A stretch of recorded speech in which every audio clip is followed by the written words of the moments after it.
voici la solution numéro 3 qui pourrait aider à arrêter éventuellement la pénurie d'enseignants, dans la mesure où on va alléger la tâche des enseignants, les respecter davantage, puis peut-être que celles qui sont en place vont vouloir rester. Actuellement, quand un enseignant part en congé de paternité, ou en congé de maladie, ou en congé différé, il va se faire remplacer par un autre enseignant, ou adulte.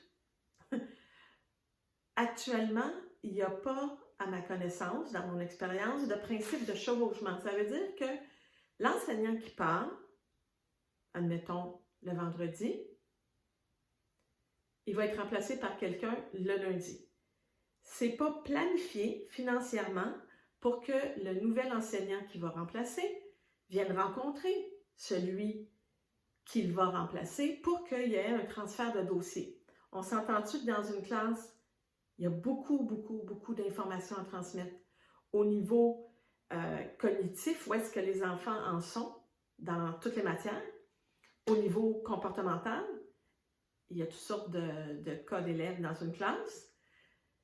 Donc, présentement, c'est du bénévolat, à ma connaissance, dans mon expérience. Donc, les profs, soit que c'est l'enseignant qui s'en va, qui va rentrer le lundi, pas payé, évidemment, ou soit que c'est l'enseignant qui va venir remplacer, qui va rentrer, mettons, le vendredi, pour rencontrer la personne qu'il va remplacer. C'est totalement un manque de respect. Premièrement, je vous dirais, c'est une erreur de gestion faramineuse, mais dans le fond, c'est pas une erreur parce que les enseignants acceptent cette façon-là de faire depuis des décennies. Ils ont de la misère à dire non, les enseignantes. Donc, les gestionnaires, ils continuent à ne pas prévoir payer une journée au moins pour qu'il y ait un chevauchement puis un transfert de dossier, mais c'est un irritant. C'est un exemple du manque de respect. Notre temps n'a pas de valeur. On n'est pas payé pour le travail qu'on fait. Donc, le gouvernement, à court terme, pourrait envoyer une directive claire aux centres de services.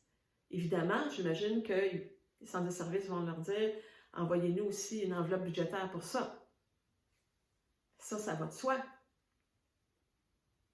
Ça serait une solution parce qu'on est tanné de travailler et de ne pas être payé.